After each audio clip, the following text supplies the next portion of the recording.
अस्सलाम वालेकुम। कैसे हैं आप सब? उम्मीद करती हूँ सब खैरियत से होंगे। अल्लाह ताला सबको अपने हिफ्ज़ व ईमान में रखें, हर तरह की परेशानी, बीमारी और मुसीबतों से बचाएं।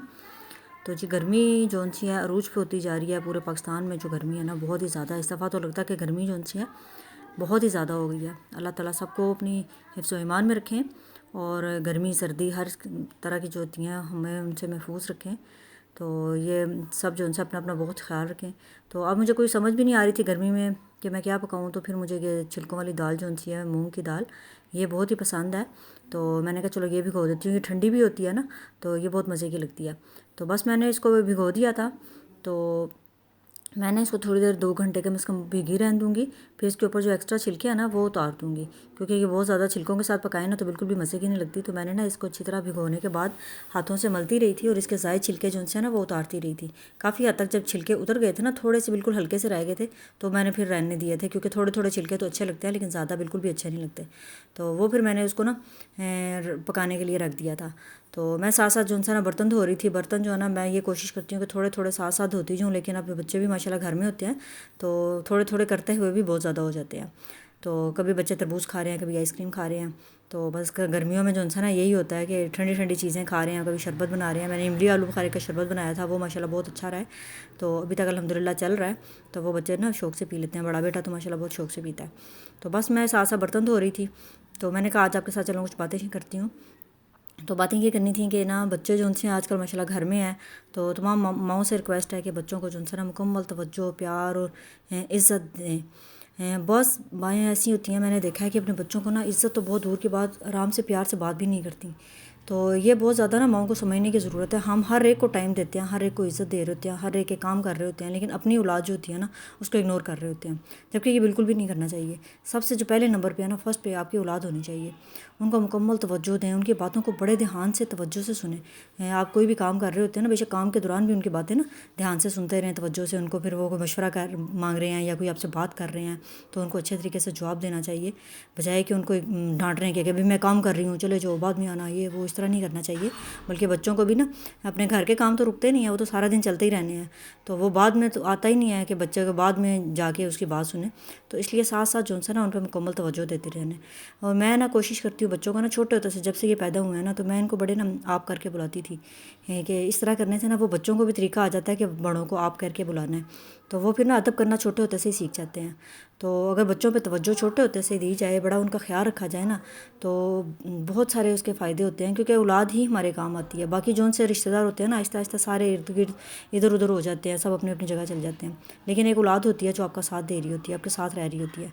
तो इसलिए अपनी अपनी औलाद पर जो उनसे ना बहुत ज़्यादा तवज्जो दें और औलाद की ना इज़्ज़त किया करें।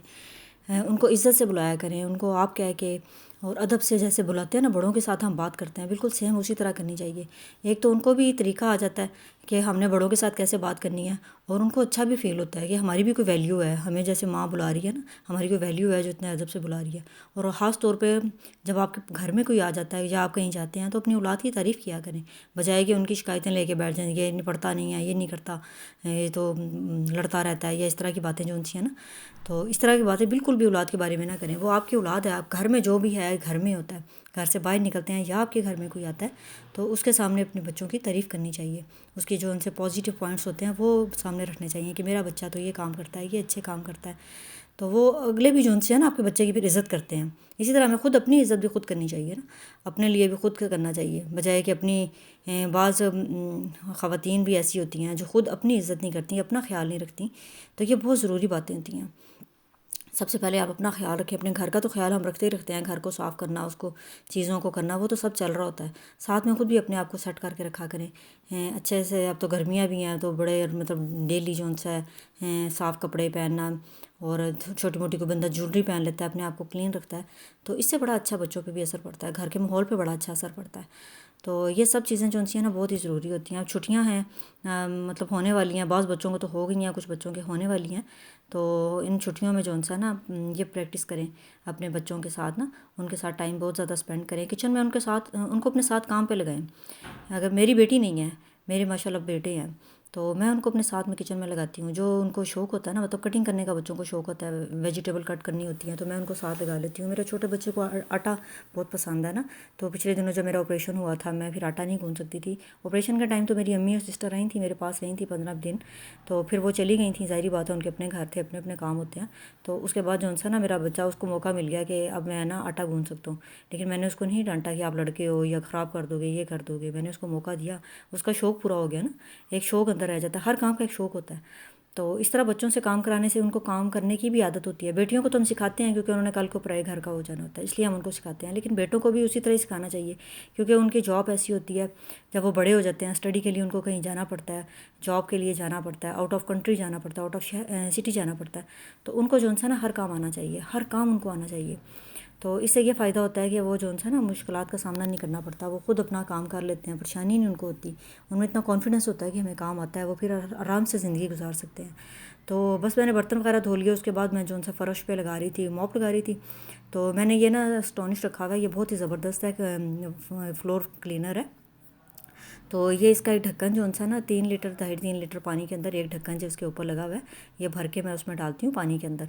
और इसकी इतनी खूबसूरत स्मेल है ना, बहुत ही ज़बरदस्त। जब इसे फ्लोर साफ़ करते हैं ना तो उसके बाद बहुत ही खूबसूरत स्मेल आती रहती है, जैसे आपने फ्रेशनर जो है ना वो किया हुआ, स्प्रे किया हुआ है। तो दाल को मैंने जो सा ना इसके अंदर सारी चीज़ें, नमक, मिर्च, हल्दी, लहसुन, प्याज, टमाटर, सब्ज़ मिर्च, हर चीज़ डाल के मैंने इसको ना रख दिया था गलने के लिए।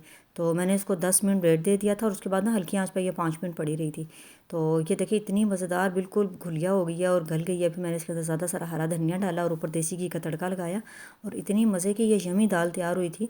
तो मैंने ये रात के टाइम तो रोटी के साथ खाई थी। तो ये दोपहर को अगर बच गई तो हम इसके साथ चावल बना लेंगे। तो ये बहुत ही गर्मियों में जो सा ना बेहतरीन मज़े का खाना होता है। उसके साथ में ग्रीन चटनी बना ली थी पुदीने और सब्ज़ धनिए की ना। तो बस ये आज का मेरा खाना था। मैंने कहा चलिए आपके साथ भी शेयर करती हूँ। वीडियो पसंद आए तो सब्सक्राइब करें, लाइक करें और शेयर भी कर दिया करें। तो सब्सक्राइब तो ज़रूर कर दिया करें, इससे मुझे हौसला अफजाई होगी। चलें जी, मिलते हैं कल नई वीडियो के साथ। अपना बहुत सारा ख्याल रखें और अपने बच्चों को ख़ास तौर पे तवज्जो, अहमियत और मोहब्बत दें। अल्लाह हाफिज़।